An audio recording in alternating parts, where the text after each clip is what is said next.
Nous sommes ici dans le palais de justice de Valence, dans la Drôme, où Gabriel Fortin sera jugé à partir du 13 juin par la cour d'assises. Il est accusé d'avoir commis froidement et méticuleusement 3 assassinats et une tentative d'assassinat en janvier 2021. Son périple meurtrier s'est terminé en Drôme-Ardèche, mais c'est en Alsace qu'il a commencé.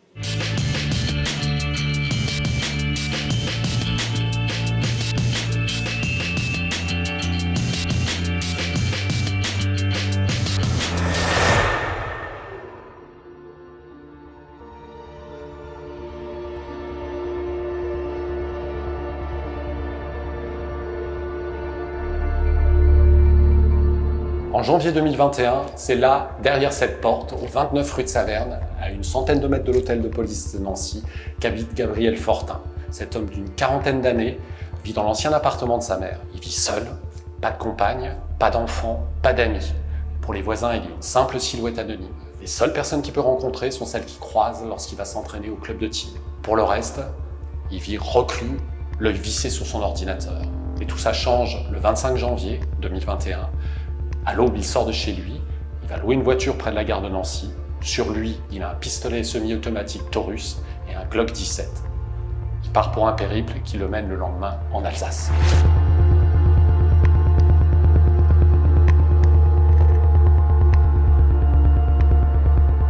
C'est ici qu'un automobiliste pénètre, le 26 janvier 2021, en fin d'après-midi, sur le parking de l'entreprise Knauf à Wolfganzen, à une quinzaine de kilomètres à l'est de Colmar.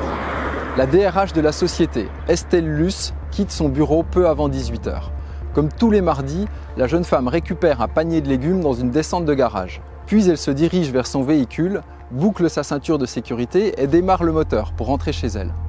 Alors qu'elle se trouve au volant de sa BMW, encore stationnée dans l'enceinte grillagée, le mystérieux automobiliste qui l'attendait tapi dans l'ombre lui tire 4 balles dans la tête et le thorax à faible distance. Personne n'ayant entendu de bruit suspect, la victime n'est découverte qu'une demi-heure plus tard, inconsciente, par une collègue. Les gestes de premier secours ne permettent pas de la réanimer. Cette femme de 39 ans, maman de 2 fillettes, décède le soir même.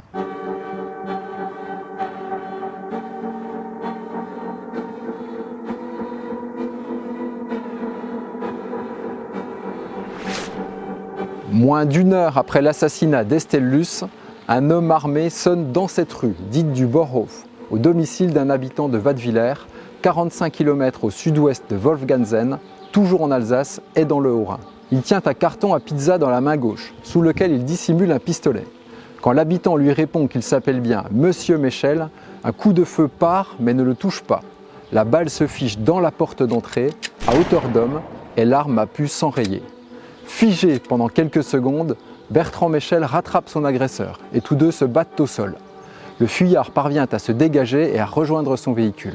Légèrement blessé lors de la bagarre, le miraculé tente d'ouvrir la portière, mais doit lâcher prise lorsque le conducteur accélère. Après le corps à corps à Wattwiller, c'est par cette rue, dite de la Cantine, que l'automobiliste prend la fuite.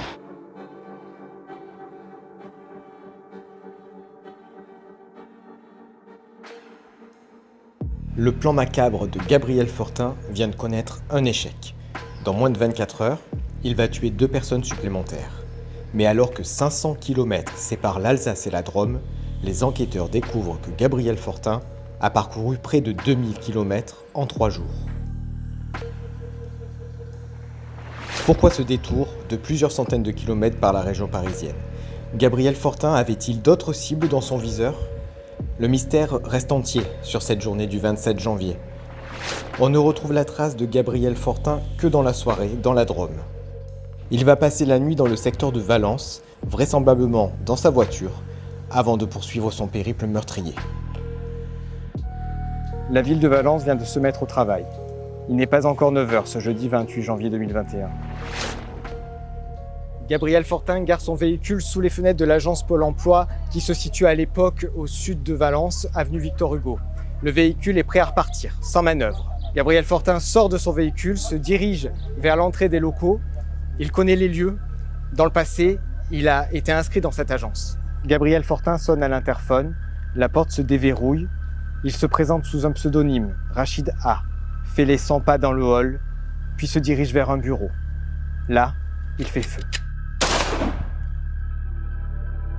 Un seul projectile touche mortellement sa victime, Patricia Pasquion, responsable d'équipe à Pôle emploi. L'accusé ne la connaissait pas. Il s'enfuit aussitôt, mais un collègue de la victime a le temps de l'apercevoir. Il note l'immatriculation de sa voiture, une Hyundai rouge.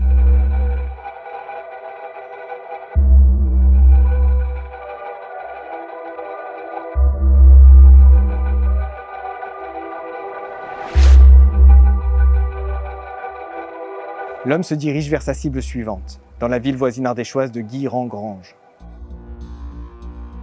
Pendant que les sirènes hurlent dans Valence, l'homme pénètre dans les locaux de la société Fon Environnement. Gabriel Fortin a travaillé ici jusqu'à son licenciement en 2010. Lorsqu'il se présente à l'accueil, il prétend avoir rendez-vous avec la DRH, Géraldine Caclin.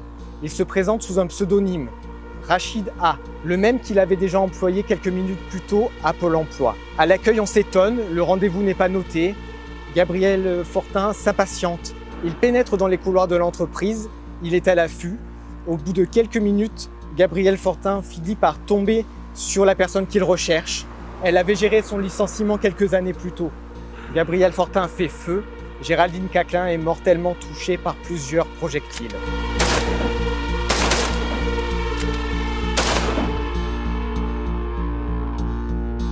Gabriel Fortin prend la fuite en direction de la Drôme.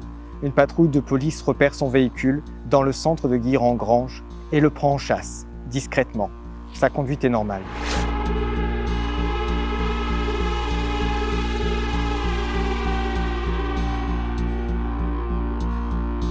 Quand les renforts de police arrivent, Gabriel Fortin se met à faire des embardées pour tenter de leur échapper.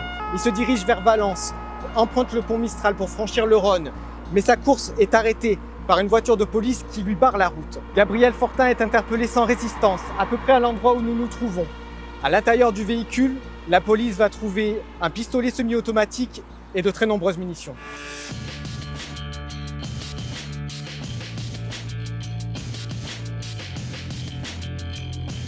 Un arsenal dont l'accusé n'a rien dit, ni pendant sa garde à vue, ni devant la juge d'instruction, ni lors des reconstitutions des crimes dont il est le seul suspect. Gabriel Fortin, qui est détenu ici au centre pénitentiaire de Valence, où il n'a reçu aucune visite en 2 ans et demi, n'a pas dit un mot depuis son interpellation.